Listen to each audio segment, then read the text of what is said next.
La conjoncture présente aujourd'hui une orientation moins favorable que sur le début de l'année 2014. Pour autant, ce passage difficile ne remet pas en cause les perspectives positives du secteur laitier à moyen et long terme. La demande mondiale pour les produits laitiers reste soutenue, même si à court terme, l'embargo décrété par la Russie tend à entretenir un mouvement à la baisse des prix des produits laitiers. Depuis le printemps 2014, les prix du beurre et des poudres de lait diminuent effectivement aussi bien sur les marchés mondiaux qu'européens ou français.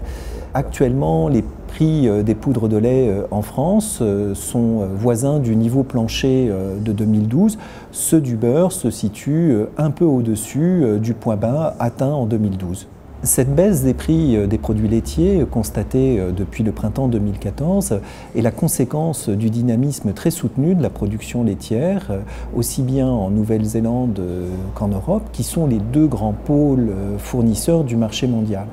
En l'espace d'un an, la production laitière s'est en effet accrue de 6,5 millions de tonnes dans l'Union européenne et de près de 2 millions de tonnes en Nouvelle-Zélande, ce qui correspond à des croissances relatives d'un peu plus de 4,5% dans l'Union européenne et de 9,5% en Nouvelle-Zélande, soit des rythmes très élevés qui dépassent largement l'accroissement de la consommation mondiale de produits laitiers, qui est de l'ordre de 2,5% par an.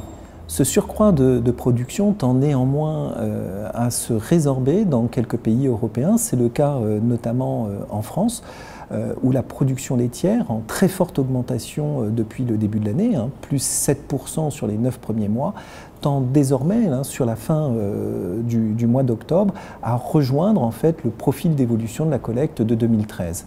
Une tendance à peu près similaire est observable en Allemagne. La production laitière est en effet très dynamique depuis le début de l'année, plus 4,2% sur les 8 premiers mois, mais on ressent dernièrement un fléchissement en fait de cette progression.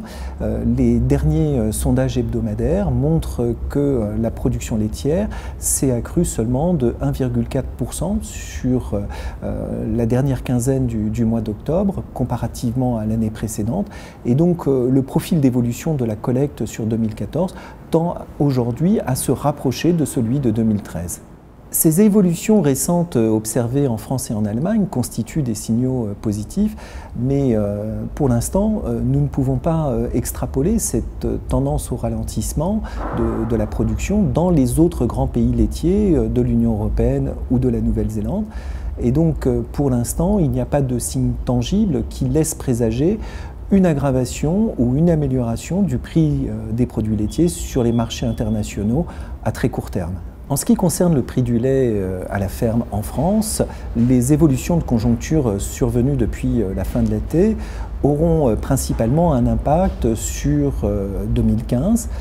Dans les contrats liant les laiteries et les éleveurs, la détermination du prix du lait se fait en effet le plus souvent sur la base d'indicateurs de marché observés 3 mois plus tôt.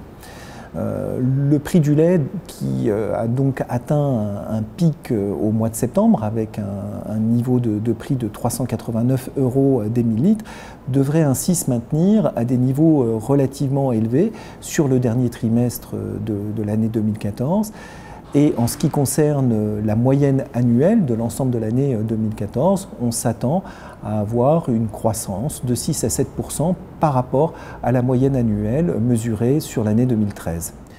Sur le début de l'année 2015, il est encore difficile d'établir des pronostics car l'évolution à court terme de la production dans l'Union européenne et notamment la question de savoir si le ralentissement observé en France est un épiphénomène ou non auront un impact fort sur l'évolution du prix des produits laitiers dans les semaines à venir et par voie de répercussion sur le prix du lait à la ferme. Mais quoi qu'il arrive, à l'heure d'aujourd'hui, il est certain que le prix du lait à la ferme sur le début de l'année 2015 se situera un cran en dessous du niveau atteint sur la fin de l'année 2014.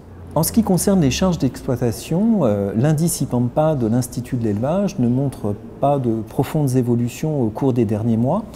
Les charges d'alimentation qui sont représentées en vert sur le graphique ont certes baissé, mais sans avoir d'incidence sur l'évolution de l'indice général des charges, qui est en bleu sur le graphique, car d'autres postes de dépenses sont augmentés en parallèle, notamment tous les produits et frais vétérinaires, ainsi que les frais de réparation et d'entretien des véhicules.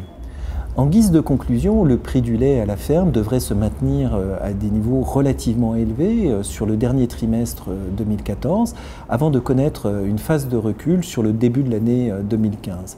Alors l'ampleur et la durée de cette période de flottement restent incertaines. Malgré tout, même si la conjoncture s'annonce temporairement difficile, un revirement de tendance dans le courant de l'année 2015 semble pour l'instant tout à fait envisageable. La demande internationale pour les produits laitiers, en particulier dans les pays émergents, reste en effet structurellement bien orientée.